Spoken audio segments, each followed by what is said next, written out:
Hello everyone, আসসালামু আলাইকুম। আজকে আমি তোমাদের মাঝে হাজির হয়েছি একটা ডিম আর দুধের রেসিপি নিয়ে। আজকে আমি তৈরি করব ডিমের লাচ্ছি। ডিম দিয়ে খুব সহজেই লাচ্ছি তৈরি করে দেখাবো, মানে ডিম আর দুধের কম্বিনেশনে এই রেসিপিটা তৈরি হবে। ফার্স্টে আমি এখানে 1/2 লিটার দুধ একটা প্যানের মধ্যে নিয়ে নিচ্ছি। দেওয়ার পরে এটাকে ফুটে ওঠা পর্যন্ত অপেক্ষা করতে হবে, কিন্তু ফুটে ওঠার আগে আমাদের এখানে আরও কিছু উপকরণ দিতে হবে। আর এখানে আমি প্রাণ কোম্পানির দুধটা ইউজ করেছি। তোমরা যে কোনো কোম্পানির দুধ এখানে ইউজ করতে পারো, তবে এটা ভালো হবে। তারপরে এটাকে কিছুক্ষণ নেড়ে চেড়ে এর মধ্যে আমি দিয়ে দেব 3টা এলাচ এবং একটি দারুচিনি। দারুচিনিটা আমি একটু বড় সাইজের নিয়েছি সেজন্য, আর তোমরা যদি একটু ছোট সাইজের নাও তাহলে 2 টুকরো ইউজ করবে। এরপর এগুলো আমি এর মধ্যে দিয়ে একটু সময় নেড়ে চেড়ে ফুটে ওঠা পর্যন্ত অপেক্ষা করব। এদিকে এটা জাল করতে দিয়ে আর এক পাশে আমি তৈরি করে নিচ্ছি ডিম। এখানে আমি 2টো ডিম ভেঙে দিচ্ছি, তারপরে এই দুটোকে ভালোভাবে ফেটিয়ে নিচ্ছি। একদম খুবই ভালোভাবে ফেটিয়ে নিতে হবে ডিম দুটি। এই রেসিপিটি কিন্তু খুবই সহজ, হুট করে মেহমান আসলে খুব সহজে আপনার এই রেসিপিটি ঝটপট তৈরি করে দিতে পারবেন। তারপরে আমি এর মধ্যে অ্যাড করে দেব 1/2 কাপের থেকে একটু কম চিনি। চিনিটা আপনারা আপনাদের স্বাদ অনুযায়ী অ্যাড করে দেবেন। যে যতটুকু মিষ্টি খেতে পছন্দ করেন সে ঠিক ততটুকুই চিনি ইউজ করবেন। চিনিটা অ্যাড করে দেওয়ার পরে এখানে আমি সামান্য একটু লবণ অ্যাড করে দেব। আমি মনে করি মিষ্টি জিনিসে একটু সামান্য লবণ দিলে কিন্তু মিষ্টির টেস্টটা খুবই ভালো আসে, সেজন্য আমি এখানে অল্প একটু লবণ ইউজ করলাম। আপনারা চাইলে এটাকে স্কিপ করতে পারেন যদি আপনারা মিষ্টি জিনিসে লবণ না খেয়ে থাকেন। তারপরে আমি এটাকে একটু নেড়ে চেড়ে নিচ্ছি।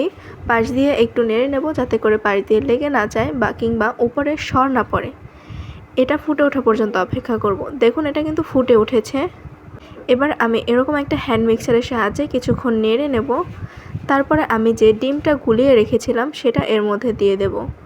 তার আগে আমি যে এলাচ এবং দারুচিনি দিয়েছিলাম সেটাকে উঠিয়ে নিতে হবে, নাহলে এটা ডিমের সাথে মিশে যাবে এবং টেস্টটা পুরোই নষ্ট হয়ে যাবে। এবারে ডিমটা দেবার পালা। ডিমটা কিন্তু অবশ্যই অনেকটা উপর থেকে ঢেলে এরকম হালকাভাবে নেড়ে নিতে হবে, বেশি জোরে নাড়া যাবে না, তাহলে কিন্তু সবগুলো একদম ঝুরঝুরা হয়ে যাবে, ডিমের লাচ্ছি কিন্তু হবে না। উপর থেকে ঢেলে এরকম হালকা হাতে নেড়ে নিতে হবে, অনবরত নাড়তে থাকতে হবে, নাহলে কিন্তু যেখানে ডিমটা পড়বে ঠিক সেখানে এটা সেদ্ধ হয়ে থাকবে। দেখতেই পাচ্ছ তোমরা, ঠিক এরকমভাবে আমি হালকা হাতে নেড়ে নিচ্ছি। জালটা কিন্তু মিডিয়াম থাকতে হবে।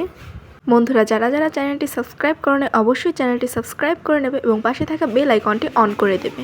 ভিডিওটি ভালো লাগলে লাইক কমেন্ট করতে ভুলবে না। লাইক করবে এবং কমেন্টে তোমার মূল্যবান মতামতটি জানিয়ে দেবে। তোমাদের কাছে ভিডিওটি কেমন লাগলো সেটা কমেন্ট করে অবশ্যই জানাবে। এখানে কিন্তু আমি এটা আলতো হাতে নেড়ে নিচ্ছি, খুব বেশি ঘন ঘন নাড়া যাবে না, আলতোভাবে সাইড দিয়ে এরকমভাবে নেড়ে নিতে হবে। যারা যারা চ্যানেলটি সাবস্ক্রাইব করনি তাড়াতাড়ি গিয়ে সাবস্ক্রাইব করে আসো এবং নোটিফিকেশন অন করে রাখবে, যাতে করে রাবুস কুকিংয়ের এরকম নিত্য নতুন ভিডিও তোমরা একটাও মিস না করো। বন্ধুরা এই রেসিপিটা কিন্তু অনেক মজাদার ছিল। সবার কাছে সব রেসিপি ভালো লাগে না, যার যার টেস্ট অনুযায়ী কিন্তু প্রতিটি খাবার তার কাছে ভালো লাগে।